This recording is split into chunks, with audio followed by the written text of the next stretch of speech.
وَاذْكُرُوا نِعْمَةَ اللَّہ، اور تم لوگ اللہ تعالیٰ کے انعام کو جو تم پر ہوا یاد کرو، وَمِيثَاقَهُ الَّذِي، اور اس کے اس عہد کو بھی یاد کرو، وَاثَقَكُم بِهِ، جس کا تم سے معاہدہ کیا گیا ہے، اِذْ قُلْتُمْ سَمِعْنَا، جب کہ تم نے کہا تھا سمینا، ہم نے سنا، وَأَطَعْنَا، اور ہم نے مان لیا، وَاتَّقُوا اللَّہ، اور اللہ تعالیٰ سے ڈرتے رہو، إِنَّ اللَّهَ عَلِيمٌ بِذَاتِ الصُّدُورِ، بے شک اللہ تعالیٰ دلوں کے بھیدوں سے واقف ہے۔ بسم اللہ الرحمن الرحیم۔ یا ایہا الذین آمنوا، ایمان والو اللہ تعالیٰ کے لیے، کونوا قوامین للہ، پوری پابندی کرنے والے، انصاف کے ساتھ شہادت ادا کرنے والے رہو، ولا یجرمنکم شنآن قوم علی الا تعدلوا، اور کسی خاص لوگوں کی عداوت تم کو اس پر باعث نہ ہو جائے کہ تم عدل نہ کرو، اعدلوا، عدل کیا کرو، وہ اقرب للتقویٰ، وہ تقوی سے زیادہ قریب ہے، واتقوا اللہ، اور اللہ تعالیٰ سے ڈرو، ان اللہ خبیر بما تعملون، بے شک اللہ تعالیٰ تمہارے سب اعمال کی پوری خبر رکھتے ہیں۔ وعد اللہ الذین آمنوا وعملوا الصالحات، اللہ تعالیٰ نے ایسے لوگوں سے جو ایمان لائے اور انہوں نے نیک اعمال کیے، لہم مغفرۃ، تو ان کے لیے مغفرت ہے، واجر عظیم، اور ان کے لیے بڑا اجر ہے، والذین کفروا، اور وہ لوگ جنہوں نے کفر کیا، وکذبوا بآیاتنا، اور جھٹلایا ہماری نشانیوں کو، اولئک اصحاب الجحیم، تو یہی لوگ ہیں جو داخل ہوں گے دوزخ میں، اور وہ اس میں رہنے والے ہیں۔ یا ایہا الذین آمنوا اذکروا نعمت اللہ، ایمان والو یاد کرو اللہ تعالیٰ کے ان انعامات کو، علیکم، جو تم پر ہوا، اذ ہم قوم ان یبسطوا الیکم ایدیہم، جب کہ ایک قوم اس فکر میں تھی کہ تم پر دست درازی کرے، فکف ایدیہم عنکم، سو اللہ تعالیٰ نے ان کا قابو تم پر نہ چلنے دیا، واتقوا اللہ، اور اللہ تعالیٰ سے ڈرو، وعلی اللہ فلیتوکل المؤمنون، اور اہل ایمان کو اللہ تعالیٰ ہی پر اعتماد کرنا چاہیے۔ گزشتہ آیات میں اللہ تعالیٰ نے تیمم کے احکامات بیان کیے تھے، یہاں پر اللہ تعالیٰ مسلمانوں کو چند چیزوں کی طرف متوجہ کر رہے ہیں۔ سب سے پہلے توحید کی طرف اللہ تعالیٰ نے کہا، وَاذْكُرُوا نِعْمَةَ اللَّہ، اور یاد کرو اللہ کے نعمتوں کو جو اللہ تعالیٰ نے تم پر کی ہیں، وَمِيثَاقَهُ الَّذِي وَاثَقَكُم بِهِ، اور اس کے عہد کو پورا کرو جو تم سے وعدہ کیا گیا، وَإِذْ قُلْتُمْ سَمِعْنَا، جب کہ تم نے کہا تھا سَمِعْنَا وَأَطَعْنَا، کہ ہم نے سن لیا اور ہم نے اطاعت کی، وَاتَّقُوا اللَّہ، اور اللہ سے ڈرتے رہو۔ اس آیت میں اللہ تعالیٰ کہہ رہے ہیں، اے میرے بندو، تم اللہ کی نعمتوں کو یاد کرو۔ اللہ تعالیٰ نے کس قدر بے شمار نعمتیں انسان کے اوپر نچھاور کر رکھی ہیں۔ سب سے بڑی نعمت ایمان کی دولت اللہ تعالیٰ نے عطا کر دی، یہ اللہ تعالیٰ کی سب سے بڑی نعمت ہے۔ اس کے علاوہ اللہ تعالیٰ نے صحت دی ہے، اللہ تعالیٰ نے عزت دی ہے، اللہ نے گھر بار دیا ہے، اللہ تعالیٰ نے کاروبار اچھا چلایا ہے، اللہ تعالیٰ کی طرف سے سانس آ رہا ہے، سانس اندر سے باہر آ رہا ہے اور باہر سے اندر جا رہا ہے۔ یہ اللہ تعالیٰ کی بے شمار نعمتیں ہیں جو اللہ تعالیٰ نے انسانوں کے اوپر عطا کر رکھی ہیں۔ تو بندے کو چاہیے اللہ کی نعمتوں کو یاد کرے۔ جب بندہ اللہ کی نعمتوں کو یاد کرتا ہے تو اللہ کی نعمتوں پر شکریہ کی توفیق بھی مل جاتی ہے، اور بندہ جب اللہ کے انعامات کو یاد نہیں کرتا تو پھر اللہ تعالیٰ شکر کرنے کی نعمت کو بھی چھین لیتے ہیں۔ جب بندہ یاد کرتا رہتا ہے، ہاں ایک وقت تھا مجھے چلنا نہیں آتا تھا، اللہ تعالیٰ نے مجھے چلنا سکھایا، ایک وقت تھا مجھے بولنا نہیں آتا تھا، اللہ کی ذات نے مجھے بولنا سکھایا، ایک وقت تھا کوئی میری عزت اور توقیر نہیں کرتا تھا، آج اللہ تعالیٰ نے عزت کی چوٹیوں پر بلند مقام پر بٹھایا، ایک وقت تھا اللہ تعالیٰ نے مفلسی میں رکھا، اب اللہ تعالیٰ نے مفلسی سے نکال دیا، ایک وقت تھا کہ ہمارا کوئی پرسان حال بھی نہیں تھا، اب کچھ دوست ہیں، کچھ احباب ہیں، کچھ گھر والے ہیں جو میری خبر گیری کر لیتے ہیں۔ تو یہ اللہ کی نعمتوں پر بندہ جب غور و فکر کرتا ہے، اللہ کی نعمتوں کو یاد کرتا ہے، تو پھر بندے کو اللہ تعالیٰ کا شکریہ ادا کرنے کا موقع مل جاتا ہے۔ اس لیے اللہ تعالیٰ کہہ رہے ہیں کہ تم اللہ کی نعمتوں کو یاد کیا کرو۔ اس لیے علماء ربانیین، علماء صوفیان کرام وہ فرماتے ہیں کہ بندہ جب رات کو بستر پر لیٹنے کے لیے جائے تو اپنے دل کو اللہ تعالیٰ کی طرف مستحضر کر کے اللہ کی طرف متوجہ ہو کر بندہ مراقبہ کرے، سوچے اللہ تعالیٰ نے زمین کے اوپر میرے لیے کتنی نعمتیں رکھی، اللہ تعالیٰ نے زمین اور آسمان کے خلا میں میرے لیے کتنی نعمتیں رکھی، اللہ تعالیٰ نے آسمان میں میرے لیے کتنی نعمتیں رکھی ہیں۔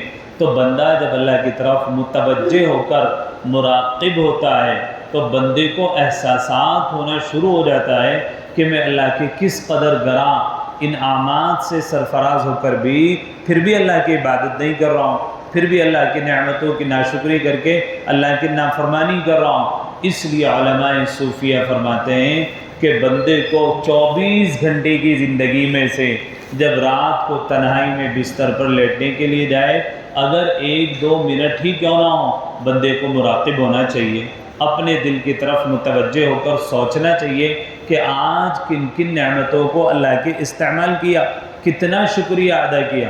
اللہ بھی اس کو کہہ رہا ہے۔ جب بندہ یہ کام کرتا ہے تو بندے کے دل میں تقوی پیدا ہو جاتا ہے، واتقوا اللہ، آگے اللہ کہہ رہے ہیں اللہ سے ڈرو، وَمِيثَاقَهُ الَّذِي وَاثَقَكُم بِهِ، اور اللہ تعالیٰ کے اس عہد کو پورا کرو جس کا تم سے معاہدہ کیا گیا۔ اس آیت کے بارے میں علماء مفسرین کی دو رائے ہیں کہ یہ عہد کون سا عہد مراد ہے۔ بعض علماء مفسرین کہتے ہیں اس عہد سے مراد وہ عہد الست ہے جب اللہ تعالیٰ نے حضرت آدم علیہ السلام کی پشت سے تمام نوع انسانی کو چیونٹیوں کی شکل میں عالم ارواح میں پیدا کیا۔ اس وقت اللہ تعالیٰ نے تمام انسانوں کی روحوں کو جمع کر کے کہا الستُ بربکم، اے میرے بندو کیا میں تمہارا رب نہیں ہوں؟ قالوا بلی شہدنا، جتنی بھی روحیں تھیں تمام نے اقرار کیا اللہ کیوں نہیں، آپ ہی ہمارے رب ہیں۔ لیکن جب بندہ دنیا میں آنکھیں کھولتا ہے، ذرا جوانی کی دہلیز پر قدم رکھتا ہے تو پھر سمینا و اطعنا کہنے کے بجائے لا سمینا لا اطعنا کہنا شروع کر دیتا ہے کہ نہ تو میں سنوں گا اور نہ میں مانوں گا۔ نہ بندہ سنتا ہے نہ بندہ مانتا ہے۔ بندے کو سننے کی توفیق ہو جائے تو اطاعت کی توفیق بھی ہو جاتی ہے، بندہ سننے والا بن جائے تو اللہ کی اطاعت پر آ بھی جاتا ہے، بندہ سنے ہی نہیں تو اللہ کی اطاعت پر آئے گا بھی نہیں۔ اللہ کے نبی حضرت جناب رسول اللہ صلی اللہ علیہ وسلم نے صحابہ کو لیا، ان کو سنایا وَأَطَعْنَا، اور وہ اس آیت کے پورے مصداق ثابت ہوئے۔ وَأَطَعْنَا، حضور علیہ السلام کی ہر ایک بات پر وہ لبیک کہہ دیا کرتے تھے، حتیٰ کہ اس کا اعتراف دشمنوں نے بھی کیا کہ محمد اگر کہیں پر تھوک بھی دیں تو تمام کے تمام صحابہ اس کو لینے کے لیے دوڑ پڑتے ہیں، اچکنے کے لیے دوڑ پڑتے ہیں۔ یہ تمام کی تمام صفات محمد رسول اللہ صلی اللہ علیہ وسلم کی تھی کہ آپ کے جانثار صحابہ اپنے سے زیادہ محمد رسول اللہ صلی اللہ علیہ وسلم کی ذات اقدس کو ترجیح دیا کرتے تھے۔ غزوہ بدر کے موقع پر جب اللہ کے نبی صلی اللہ علیہ وسلم بے سر و سامانی کے عالم سے نکل کر مکہ سے ابھی مدینہ آئے ہوئے کچھ ہی دن گزرے، بدر کا معاملہ پیش آ گیا۔ سارے صحابہ کو اکٹھا کیا، اکٹھا کرنے کے بعد مشورہ کیا، صحابہ سے پوچھا بتاؤ کیا کرنا ہے، جنگ مدینہ میں رہ کر کی جائے یا مدینہ سے باہر نکل کر کی جائے؟ تمام صحابہ خاموش بیٹھے ہوئے تھے۔ حضور علیہ السلام کے ساتھ میں جو مہاجر صحابہ تھے وہ کھڑے ہو کر حضور علیہ السلام کو رائے دے رہے تھے، حضور علیہ السلام کو بتا رہے تھے حضور باہر نکلیں گے اور باہر نکل کر جنگ کے میدان میں ان سے نبرد آزما ہو جائیں گے، ان سے مردانہ وار مقابلہ کریں گے۔ حضور علیہ السلام بار بار کہہ رہے، انصاری صحابی مدینہ منورہ کے صحابہ خاموش بیٹھے ہوئے تھے۔ اللہ کے نبی چاہتے تھے کاش انصار مدینہ میں سے کوئی بولے، کوئی صحابی مدینہ کا رہنے والا بولے کہ آخر جنگ کا اصول کیا ہونا چاہیے، جنگ کیسے لڑنی چاہیے۔ حضور علیہ السلام دیکھنا چاہتے تھے کس کے اندر کیسا ماننے کا اور اطاعت کرنے کا جذبہ موجود۔ اللہ اکبر، ایک انصاری صحابی اٹھنے کے بعد کہا اے اللہ کے نبی اگر آپ ہمیں آگ میں کود پڑنے کا حکم دیں تو ہم آگ میں کود جائیں گے، اگر آپ ہمیں سمندروں میں کودنے کا حکم دیں ہم سمندروں میں اپنے گھوڑوں کو دوڑا دیں۔ یہ تھی اطاعت، سمعنا واطعنا، حضور نے کیا کہا؟ سر بسجدہ ہو گئے، سر نگو ہو گئے، فوراً حضور علیہ السلام کے سامنے اپنے سروں کو نگو کرتے ہوئے کہہ دیا حضور آپ جو فرمائیں گے ہمیں تسلیم ہے۔ اللہ نے کہا اذ قلتم سمینا واطعنا، جب تم نے کہا تھا کہ ہم نے سنا اور مان لیا۔ ایک عہد تو اس عہد کے بارے میں علماء مفسرین کی رائے ہے کہ عہد الست ہے، جہاں تمام روحوں نے کہا تھا کیوں نہیں آپ ہی ہمارا رب ہے۔ بعض علماء مفسرین نے کہا کہ سمینا واطعنا سے مراد کلمہ لا الہ الا اللہ کا اقرار کر لینا ہے۔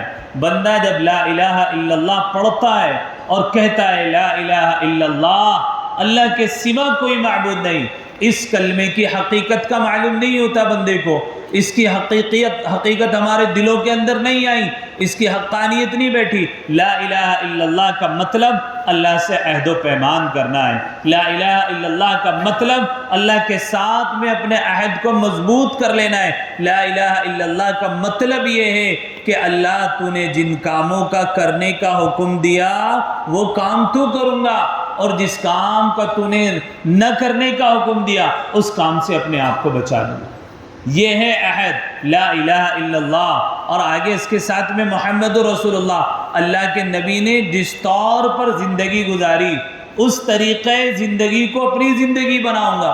لا الہ الا اللہ محمد الرسول اللہ کو رسمی طور پر تو پڑھا، حالانکہ اللہ کیا کہہ رہے ہیں وَمِيثَاقَهُ الَّذِي وَاثَقَكُم بِهِ، اور اس کے اس عہد کو بھی جس کا تم سے معاہدہ کیا۔ معاہدہ لا الہ الا اللہ کے بعد یہی ہے کہ اللہ کی مرضیات پر اپنے آپ کو چلاؤں گا اور اللہ کی ناراضگی سے اپنے آپ کو بچاؤں گا۔ یہی کلمے کا مطلب ہے۔ لا الہ الا اللہ کا مطلب صرف اتنا نہیں بس کلمہ پڑھ لیے مسلمان ہو گئے۔ لا الہ الا اللہ کا مطلب ہے اللہ کے ساتھ میں عہد و پیمان کو مضبوط کر لینا، اللہ کے ساتھ میں رشتہ قائم کر لینا، اللہ سے تعلق استوار کر لینا، اللہ کے عہد و پیمان میں بندھ جانا۔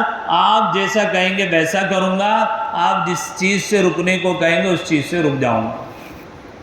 اذ قلتم سمینا واطعنا، جب تم نے کہا ہم نے سنا واطعنا اور ہم نے اطاعت کی۔ اللہ اکبر۔ حضرت جناب رسول اللہ صلی اللہ علیہ وسلم کے ساتھ میں جانثار صحابہ کی جو جماعت تھی، ہر معاملے میں وہ یہی کہتے تھے سمعنا واطعنا، ہم نے سن لیا، ہم نے اطاعت کی۔ آج نشہ چھوڑنا مشکل ہے، زنا چھوڑنا مشکل ہے، بری عادات چھوڑنا مشکل ہے۔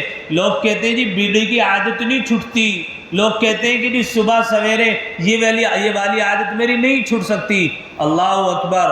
صحابہ کرام رضوان اللہ علیہم اجمعین نے کیسی عادتوں کو منٹوں میں تبدیل کر دیا۔ جب شراب کا حکم نازل ہوا، اللہ نے کہا نماز کے قریب بھی مت آئیے گا نشے کی حالت میں۔ صحابہ شراب نہیں پیتے تھے، اور جب حکم آیا کہ آج کے بعد تمہارے اوپر تمام نشہ آور چیزیں حرام کر دی گئی، صحابہ کے گھروں سے شراب کے مٹکے اس قدر توڑے گئے۔ بعض صحابہ کا بیان ہے کہ مدینہ منورہ کے راستوں سے شراب اس طرح بہہ رہی تھی جس طرح برسات کا پانی پرنالوں سے بہتا ہے۔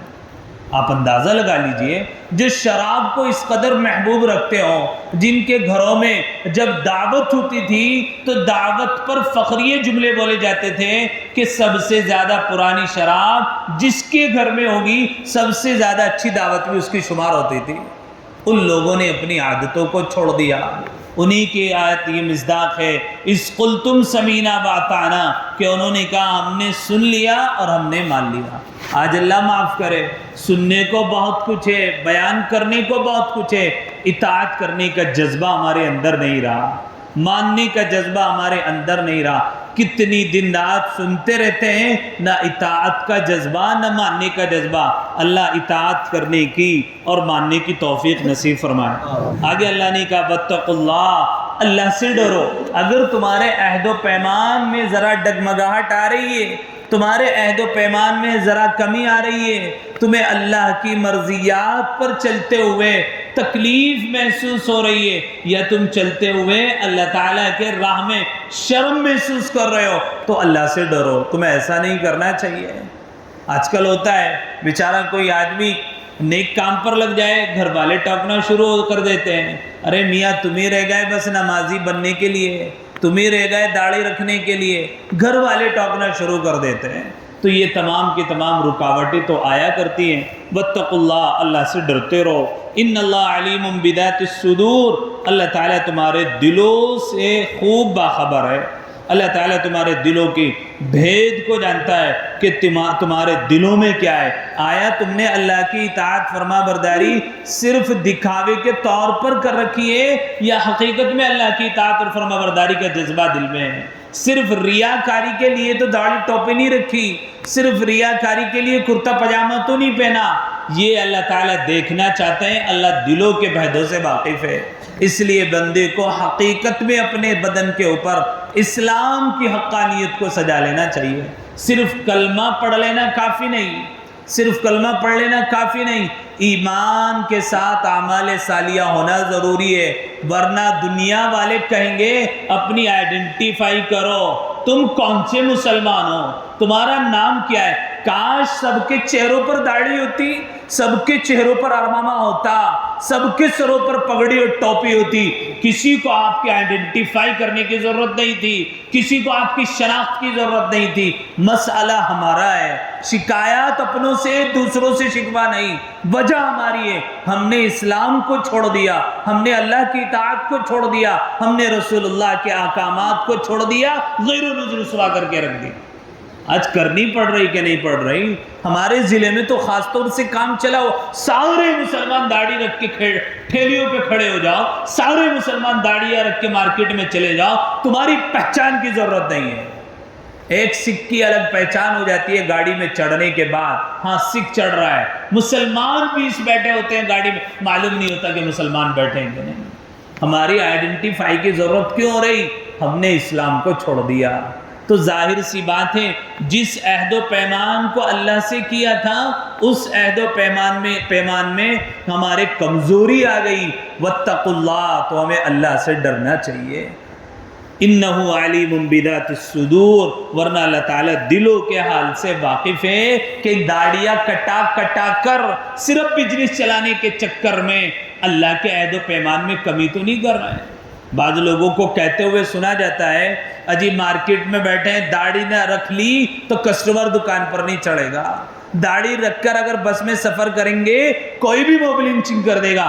یاد رکھو، اس ملک میں موب لنچنگ ہونے والی سب سے زیادہ اگر کوئی قوم ہے، وہ سب سے زیادہ تعداد ہے جن کے داڑھیاں نہیں ہیں، جن کے پگڑیاں نہیں ہیں، جن کے چہرے پر سنتی داڑھی نہیں۔ تانے تو سب کو سننے پڑتے ہیں، فبتیاں تو سارے داڑھیوں والوں کو سننی پڑتی ہیں، لیکن موب لنچنگ کا حتی الامکان زیادہ تر جو شکار ہو رہے ہیں وہ وہی ہو رہے ہیں جن کو بیچاروں کو کچھ پتہ نہیں ہے۔ خیر، اللہ تعالیٰ نے آگے کہا، یا ایھا الذین آمنوا کونوا قوامین للہ، اے ایمان والو پوری پابندی کے ساتھ، انصاف کے ساتھ میں شہادتیں ادا کرو۔ ولا یجرمنکم شنآن قوم علی الا تعدلوا، اور کوئی بھی کسی بھی قوم کی عداوت تم کو عدل کرنے سے نہ روک دے۔ آپ اندازہ لگائیں اللہ کیا سبق دے رہے ہیں، قرآن کیا سبق دے رہا ہے۔ اے ایمان والو اپنی گواہیوں کو پورے طریقے پر ادا کرو، اور کسی قوم کی عداوت میں آ کر انصاف کا دامن مت چھوڑ دینا، انصاف کرنا نہ چھوڑ دینا کہ جی مسلمان ہے تو انصاف ہوگا، غیر مسلم ہے تو انصاف نہیں ہوگا۔ اللہ نے منع کیا، ولا یجرمنکم شنآن قوم علی الا تعدلوا، کسی قوم کا بغض تمہیں عدل سے نہ ہٹا دے۔ اللہ اکبر، خیر القرون کے زمانے میں مسلمانوں نے ایسے فیصلے سر انجام دیے ہیں۔ اللہ کے بندو کیا کہنا بھائی تمہیں؟ کھڑا کرو بھائی اس آدمی کو، ارے ادھر سنو میری طرف، جی کیا مسئلہ تمہارا؟ پھر کیا کرنا ہے ابھی؟ ان ساروں سے جڑواتے پھرو گے کیا؟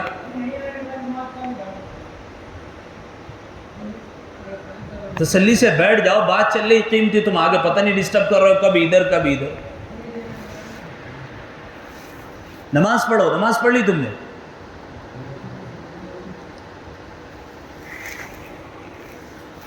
جھاڑ پھونک میں لگ گئی ساری دنیا بس۔ یا ایھا الذین آمنوا کونوا قوامین للہ، اللہ تعالیٰ نے کہا اے ایمان والو پوری پابندی کرو انصاف کی، کسی قوم کا بغض تمہیں انصاف سے نہ روک دے۔ اب آپ اندازہ لگائیں، آج پوری دنیا میں خصوصاً ہمارے ملک میں پروپیگنڈا بنایا جاتا ہے کہ مسلمانوں کا جو یہ قرآن ہے اس میں غیر مسلموں سے دشمنی سکھائی گئی ہے۔ یہاں دیکھو دشمنی نہیں بلکہ انصاف کے بارے میں بتایا گیا کہ کسی قوم کا بغض تمہیں انصاف سے نہ روک دے۔ ہر جمعے کے خطبے میں ہر منبر سے امام صاحب دوسرا جب خطبہ پڑھتے ہیں، دوسرے خطبے میں پوری دنیا کے اندر امام صاحب ایک آیت ضرور پڑھتے ہیں، ان اللہ یأمر بالعدل والإحسان وإیتاء ذی القربى وینہی عن الفحشاء والمنکر والبغی یعظکم لعلکم تذکرون اذکروا اللہ یذکرکم وادعوہ یستجب لکم ولذکر اللہ تعالی اعلی واولی واعز واجل واتم واہم واکبر۔ آپ کو اس کا مطلب نہیں معلوم، آپ کو اس کے بارے میں پتہ نہیں ہے۔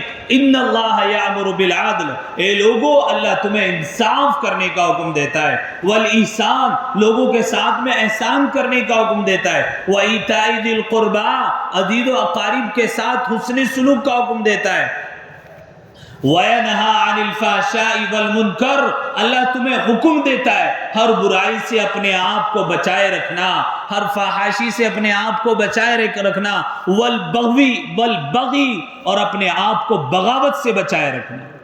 کتنی بڑی بات، ہر جمعے میں پورے ہندوستان کے امام صاحب کیا کہتے ہیں کہ اپنے ملک سے غداری مت کرنا، والبغی اپنے ملک سے کبھی بھی بغاوت مت کرنا۔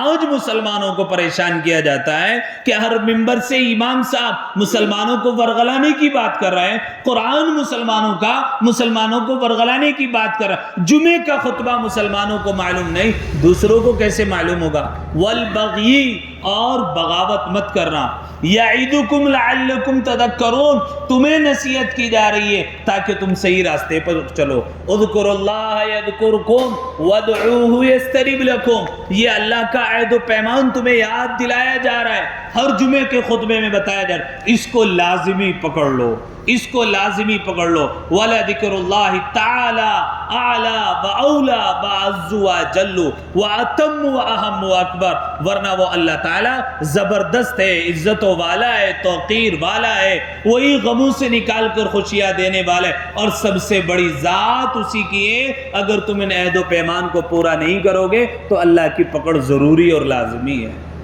اللہ تعالیٰ کہہ رہا ہے نا، اسی کو اللہ نے یہاں بھی بیان کیا، وَلَا يَجْرِمَنَّكُمْ شَنَآنُ کسی قوم کا عداوت اور بغض تمہیں انصاف سے نہ روک پائے۔ اللہ اکبر۔ عدل کیا کرو، ہوا اقرب للتقویٰ وہ تقوی کے زیادہ قریب ہے۔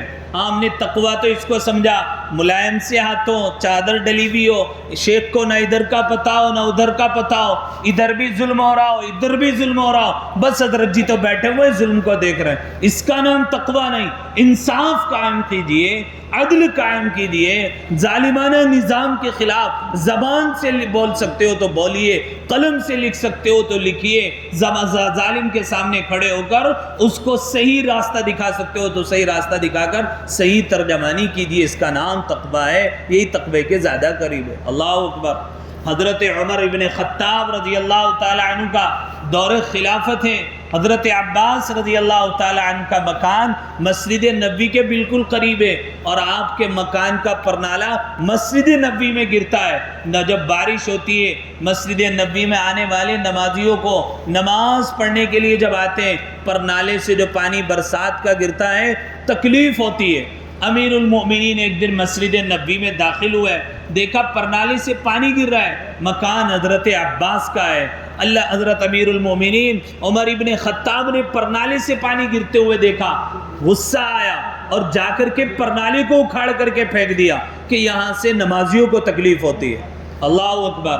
حضرت عباس امت ہے تو ماشاءاللہ ماننے والی قوم ہے ہی نہیں، چاہے جتنی بتا لو۔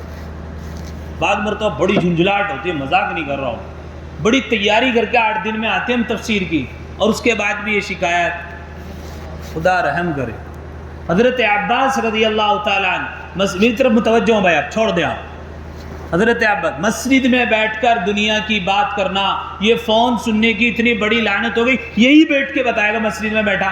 تو خدا کے بندے فون کاٹ دینا، بعد میں بتا دے مسجد میں بیٹھا ہے، کوئی لازمی تو ہو نہیں رہا ہے کہ بتانا ہے ارجنٹ ایسے فون ہے، کسی کا نہیں فون آتا ارجنٹ، میں اتنا بیزی آدمی، میرے پاس 24 گھنٹے کے فون ہے، مسجد کے نماز کے موقع پر آپ دیکھتے ہو یہ تو دفتر میں رکھ کے آتا ہوں اپنا فون، گھنٹوں لوگوں کو شکایت ہوگی جی فون نہیں اٹھاتے بھائی نماز کا وقت ہے، اللہ کے سامنے کھڑے ہونے کا وقت ہے، میں تمہارے فون نہیں سننے کے لیے رکھا میں نے کہ تمہارے فون سنتا رہا ہوں نماز کے اوقات، مسجد میں بیٹھ کے بتا رہے کہ جی میں ذرا ابھی مسجد میں بیٹھا، کیا فائدہ بیٹھنے کا جب بتا ہی رہے ہو؟ تم سوچتا ہی نہیں آدمی کہاں بیٹھا، کس مجلس میں بیٹھا، قرآن اللہ کا کلام، یہی وجہ تو آج پریشانیاں سب سے بڑی ہمارے اوپر متوجہ ہو رہی ہیں، حالات جتنے بدتر ہوتے جا رہے ہیں آپ کو اندازہ نہیں ہے۔ حضرت عباس رضی اللہ تعالی عنہ نے حضرت سید ابی ابن کعب، وہ مدینہ منورہ کے حاکم، وہ قاضی ہوا کرتے تھے، جا کر کے شکایت کی، امیر المومنین عمر ابن خطاب رضی اللہ تعالی عنہ نے میری اجازت کے بغیر میرے مکان کا پرنالہ توڑ دیا ہے اور اس کو ہٹا دیا، مجھے انصاف چاہیے۔ سید ابی ابن کعب رضی اللہ تعالی عنہ نے فوراً امیر المومنین کو طلب کیا اور چپڑاسی اپنے تمام کے تمام سپاہیوں کو بھیجا، جاؤ امیر المومنین عمر ابن خطاب کو بلا کر کے لاؤ کہ ان کے خلاف عدالت میں مقدمہ دائر کیا گیا ہے۔ اللہ اکبر۔ حضرت امیر المومنین عمر ابن خطاب آئے، عدالت کے باہر کھڑے ہوئے، لائن میں کھڑے ہوئے ہیں، کچھ کہنا چاہتے تھے۔ حضرت سید ابی ابن کعب نے کہا امیر المومنین خاموشی اختیار کیجئے، لوگوں کے مسائل حل کر رہا ہوں، جب تمہاری باری آئے گی اس وقت میں اپنی باری میں بات بیان کیجئے۔ خاموش کر دیا امیر المومنین کو، کھڑے ہوئے ہیں، لائن میں لگ کر اندر آئے۔ حضرت عمر ابن خطاب نے پہلے میں کچھ کہنا چاہا، کہا نہیں، تمہارا دعویٰ نہیں ہے، تم تو مدعی ہو، دعویٰ کرنے والا کوئی اور ہے، جس نے پہلے دعویٰ کیا وہ پہلے بات رکھے گا، آپ تو انکار کرنے والے ہو دعوے کا، آپ بعد میں اپنی بات کو رکھیں گے۔ حضرت عباس کو بلایا گیا، حضرت سید ابی ابن کعب نے پوچھا بتاؤ کیا بات ہے؟ کہا قاضی صاحب، اللہ کے نبی حضرت جناب رسول اللہ صلی اللہ علیہ وسلم کی موجودگی میں نے مکان بنایا، اور جب میں مکان بنا رہا تھا اللہ کے نبی حضرت جناب رسول اللہ صلی اللہ علیہ وسلم نے دیکھا کہ جب پرنالے کا نمبر آیا میں پرنالہ لگانا چاہتا تھا، میرے پاس میں سیڑھی نہیں تھی، حضور علیہ السلام نے کہا عباس پرنالے کو اٹھائیے، میرے کاندھوں کے اوپر چڑھ کر اپنے مکان کا پرنالہ صحیح کر لیجیے۔ میں اللہ کے نبی صلی اللہ علیہ وسلم کے احترام میں ہچکچا رہا تھا، لیکن حضور علیہ السلام کے بار بار اصرار کرنے پر میں حضور کے مونڈے پر چڑھا اور میں نے اپنے مکان کا پرنالہ لگایا جو کہ مسجد نبوی کی طرف کو گرتا تھا۔ حضرت ابوبکر صدیق رضی اللہ تعالی عنہ کے دور خلافت میں بھی وہ مکان کا پرنالہ ادھر گرتا رہا، انہوں نے اس کو نہیں ہٹایا، لیکن عمر ابن خطاب نے میری اجازت کے بغیر صرف اس وجہ سے کہ مسجد کے نمازیوں کو تکلیف ہوتی ہے میرے مکان کا پرنالہ ہٹا دیا، مجھے انصاف چاہیے۔ حضرت سید ابی ابن کعب رضی اللہ تعالی عنہ نے حضرت عمر ابن خطاب رضی اللہ تعالی عنہ کو فوراً کہا کہ کچھ کہنا چاہتے ہو؟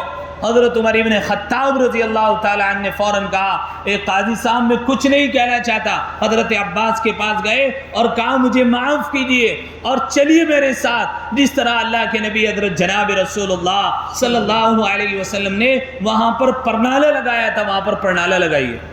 حضرت عمر ابن خطاب رضی اللہ تعالی عنہ حضرت عباس کے ساتھ میں چلے۔ حضرت امیر المومنین 22 لاکھ مربع میل پر حکومت کرنے والا سردار کھڑا ہوا ہے، حضرت عباس رضی اللہ تعالی عنہ امیر المومنین کے کاندھوں پر چڑھتے ہیں، اپنا پرنالہ سیدھا کر کے واپس زمین پر تشریف لاتے ہیں اور کہتے ہیں امیر المومنین معاف کیجیے گا، آج میں نے مدینہ منورہ میں انصاف کو قائم کرنے کے لیے وقت کے امیر المومنین کو اپنے کاندھوں اپنے پیروں کے نیچے کھڑا کیا تاکہ لوگوں کو معلوم ہو جائے کہ مدینہ منورہ کا انصاف یہ ہوا کرتا ہے کہ ایک ادنا آدمی کے پاؤں تلے امیر المومنین کو کھڑا ہونا پڑ جائے تو امیر المومنین بھی کاندھے کے اوپر اس کو سوار کر لیا کرتا ہے۔ پرنالہ نیچے لگا کر نیچے آئے اور کہا امیر المومنین معاف کیجیے گا، یہ مکان میں آپ کی ملکیت میں دیتا ہوں، آپ اس کو مکان کو اپنی ملکیت میں لے کر مسجد نبوی کی توسیع فرما دیجیے۔ وقف کر دیا مکان کو مسجد نبوی کے لیے۔ یہ انصاف تھا ان لوگوں کا کیوں؟ انہوں نے قرآن کریم میں پڑھا تھا یا ایھا الذین آمنوا کونوا قوامین للہ شہداء بالقسط، ایمان والو اللہ تعالیٰ کے لیے پوری پابندی کرنے والے بنو، تم انصاف کی اور شہادت ادا کرنے والے بنو۔ اللہ کے نبی حضرت جناب رسول اللہ صلی اللہ علیہ وسلم ایک مرتبہ لیٹے ہوئے اور حضور علیہ السلام بڑے بڑے گناہوں کا تذکرہ کر رہے۔ حضور نے فرمایا سب سے بڑا گناہ اللہ کے ساتھ میں شرک کرنا، اس کے بعد کا گناہ مسلمان والدین کی نافرمانی کرنا۔ اس کے بعد حضور علیہ السلام لیٹے ہوئے تھے، بیٹھ گئے اور فرمایا وشہادت الزور وشہادت الزور وشہادت الزور، اور گواہی کے موقع پر گواہی نہ دینا، سچی گواہی نہ دینا، یہ آدمی کا سب سے بڑا گناہ ہے۔ حضور علیہ السلام بیٹھ گئے اس گناہ کو بتانے کے لیے کہ صحیح گواہی کا نہ دینا کتنا بڑا گناہ ہے۔ تو اسی کو اللہ نے کہا تم گواہیوں کو پوری دیا کرو، اور تمہارا بغض، تمہاری عداوت کسی قوم کے ساتھ میں عدل کرنے سے تمہیں نہ روک دے، عدل عدل کیا کرو۔ بے شمار واقعات تاریخ کے بڑے پڑھیں، شاید کہ پچھلی آیات میں بھی سورہ نساء میں گزرا ہے، کچھ واقعات آپ حضرات کے سامنے آئے تھے۔ وہ اقرب للتقویٰ، اور وہ تقوی سے زیادہ قریب ہے۔ کیا؟ انصاف قائم کرنا تقوی کے زیادہ قریب ہے۔ واتقوا اللہ، اور اللہ تعالیٰ سے ڈرتے رہو، ان اللہ خبیر بما تعملون، بے شک اللہ تعالیٰ تمہارے سب کاموں کی خبر رکھنے والا ہے۔ وعد اللہ الذین آمنوا وعملوا الصالحات، اور اللہ تعالیٰ نے ایسے لوگوں سے جو ایمان لائے اور انہوں نے اچھے کام کیے ان کے لیے مغفرت ہے اور بڑا اجر ہے۔ اللہ تعالیٰ کہہ رہے ہیں کہ جو لوگ ایمان لائے اور نیک عمل کیے ان کے لیے مغفرت بھی ہے اور اجر عظیم ہے۔ ایمان پر آدمی کو صرف یہ ترجیح کر کے نہیں بیٹھنا چاہیے کہ جی میرے پاس تو ایمان ہے، اللہ غفور رحیم ہے، اللہ معاف کرنے والے ہیں۔ جہاں اللہ تعالیٰ غفور الرحیم ہے، اللہ تعالیٰ جبار و قہار بھی ہے، پکڑ بھی زبردست کرنے والے ہیں، گرفت بھی کرنے والے ہیں۔ بنی اسرائیل کا ایک واقعہ کتابوں کے اندر آتا ہے کہ بنی اسرائیل کا ایک آدمی 1500 سال تک اللہ کی عبادت کرتا رہا۔ پوچھ لیا اللہ نے، فرشتوں نے کہہ دیا کہ کیسے جنت میں داخل ہو جاؤ گے؟ کہا اپنے اعمال کی بدولت جنت میں داخل ہو جاؤں گا۔ اللہ نے کہا اچھا اپنے اعمال کی بدولت جنت میں داخل ہو جاؤ گے؟ فرشتوں سے کہا ذرا جہنم کی طرف کو اس کو ذرا ٹہلا کر کے لاؤ۔ ذرا سی طرح لے گئے، جہنم کا ذرا سا دھواں لگا تھا، اس کو پیاس کی شدت لگی، شدت کے ساتھ میں جب پیاس لگنے لگی کہنے لگا ایک گھونٹ پانی چاہیے۔ فرشتوں نے کہا یہاں پانی بے قیمت نہیں ملا کرتا، یہاں تو قیمت ادا کرنی پڑتی ہے۔ کہا قیمت کیا ہے؟ کہ جو تمہارے پاس اعمال ہے یہاں پر وہ قیمت ہے۔ کہا 500 سال کی عبادت تمہاری نظر کرتا ہوں۔ کہا ایک گھونٹ پانی میسر ہو جائے گی، پانی پی لیجیے۔ 500 سال کی عبادت ختم، ایک گھونٹ پانی۔ اب پانی پیا، شدت کی پیاس اور لگی، کہا ایک گھونٹ پانی اور چاہیے۔ کہا قیمت ادا کرو، 500 سال کی عبادت دے دی۔ پھر پانی پیا، پھر پیاس لگی، کہا کہ قیمت ادا کرو، پھر پانی پیا۔ 1500 سال کی عبادت چند پانی کے قطروں میں ختم ہو گئی، ضائع ہو گئی۔ اب اللہ نے پوچھا میرے بندے کس طرح جنت میں داخل ہو جاؤ؟ پھر اللہ تعالیٰ، وہ بندہ تھا، اس نے کہا اللہ تیری رحمت ہی کے وجہ سے ہم جنت میں داخل ہو سکتے ہیں، اللہ اپنی رحمت سے ہمیں جنت میں داخل فرما۔ اللہ نے فیصلہ فرمایا۔ اسی کو اللہ نے کہا لَهُم مَغْفِرَةٌ وَأَجْرٌ عَظِيمٌ، کہ ایمان کے ساتھ ساتھ اعمال صالحہ، اور اعمال صالحہ بھی ریا سے خالی ہو، دکھاوے سے خالی ہو، اور جو پسندی سے خالی ہو۔ وَعَمِلُوا الصَّالِحَاتِ، خلوص کے ساتھ میں اعمال صالحہ ہوں تو اکارت نہیں ہوں گے، ورنہ اعمال صالحہ بھی برباد ہو جائیں گے۔ حدیث شریف ہے، واضح حدیث ہے، آپ سنتے رہتے ہوں گے۔ کل قیامت میں 3 آدمیوں کو بلایا جائے گا، ان میں ایک عالم بھی ہوگا۔ کہا جائے گا کہ تو نے علم کس لیے حاصل کیا؟ وہ کہے گا اللہ میں نے علم اس لیے حاصل کیا تیری رضا حاصل ہو۔ اللہ کہیں گے نانا تو نے علم اس لیے نہیں حاصل کیا تھا، تو نے تو علم یوں حاصل کیا تھا لوگ بڑا عالم کہیں، بحر العلوم کہیں، حضرت جی کہیں، دنیا میں کہا جا چکا۔ اللہ کہیں گے پکڑو اوندے منہ جہنم میں ڈال دو۔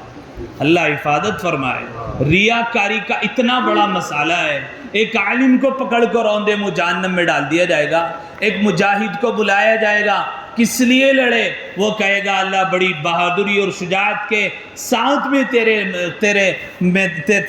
تیری راہ میں لڑا۔ اللہ تعالیٰ کہیں گے نا بہادری کے لیے لڑے ہو، دکھاوے کے لیے لڑے ہو، شجاعت اور بہادر کہلاؤ اس لیے لڑائی کی ہے۔ دنیا میں کہا جا چکا ہے، لوگوں نے کہہ دیا ہے چلو جہنم میں جاؤ، اور اوندے منہ جہنم میں ڈال دیا جائے گا۔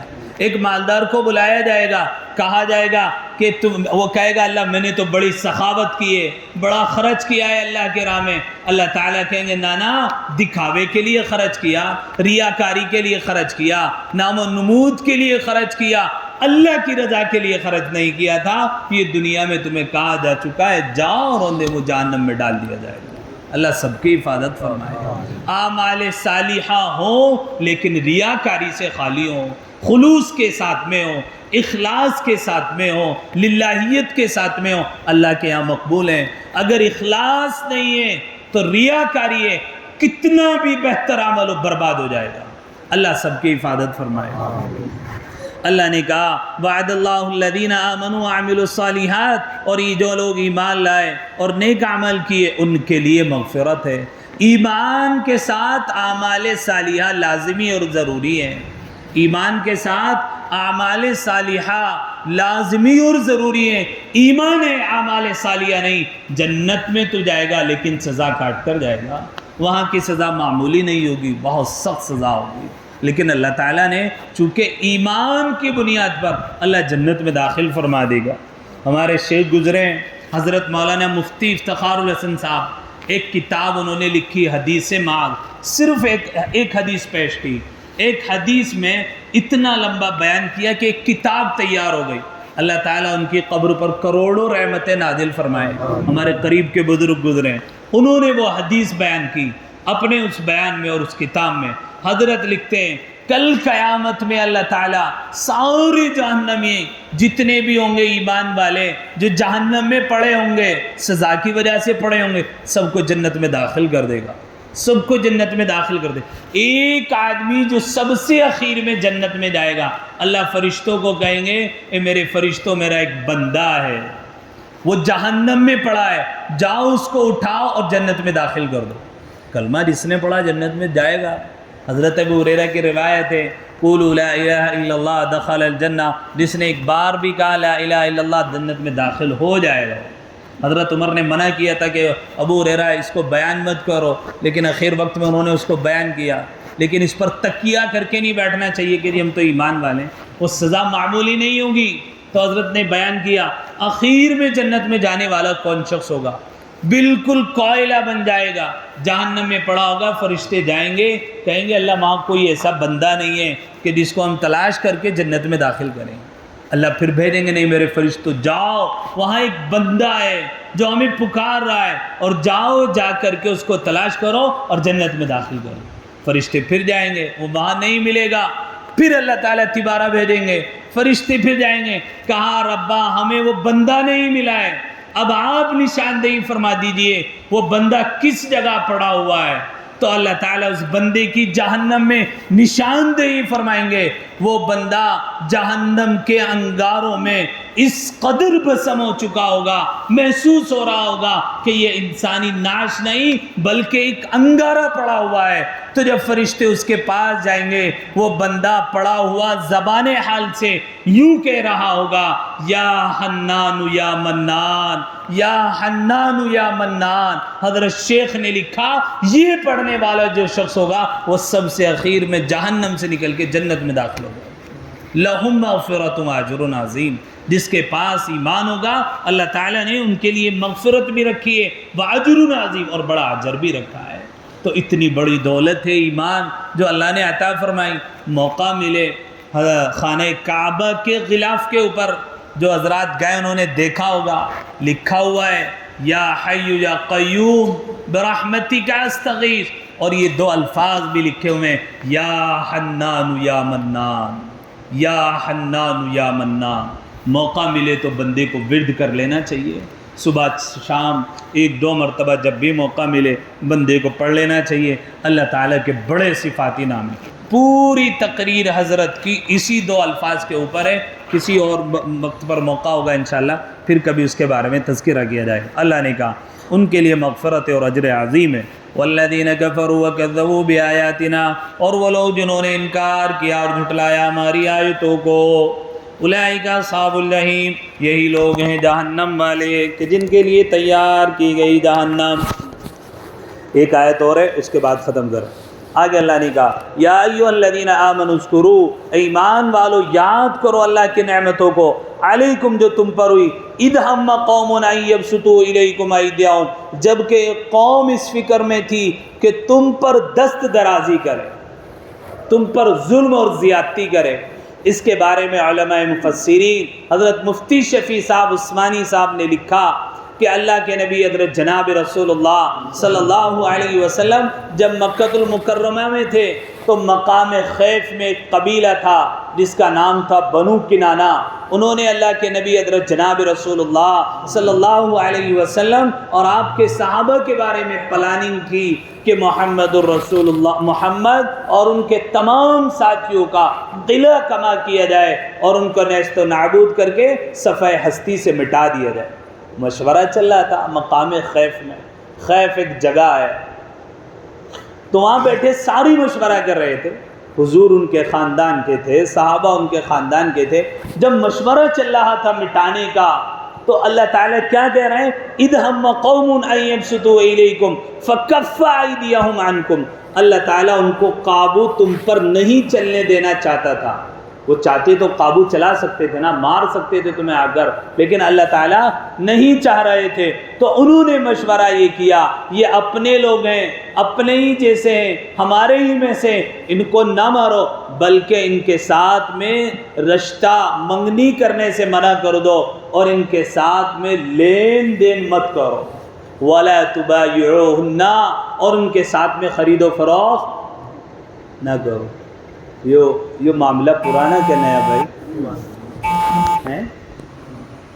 یہ معاملہ پرانا کہ نیا؟ اللہ، اور اللہ سے ڈرو. وعلی اللہ فلیتوکل المؤمنون، اور اہل ایمان کو اللہ ہی پر بھروسہ رکھنا چاہیے. کس پر بھروسہ رکھنا چاہیے؟ اللہ پر. اللہ رب العزت ہمیں توکل کے ساتھ جینے کی، توکل کے ساتھ مرنے کی توفیق نصیب فرمائے. سبحان اللہ بحمدہ، سبحانک اللہم وبحمدک، ونشہد ان لا الہ الا انت، ونستغفرک ونتوب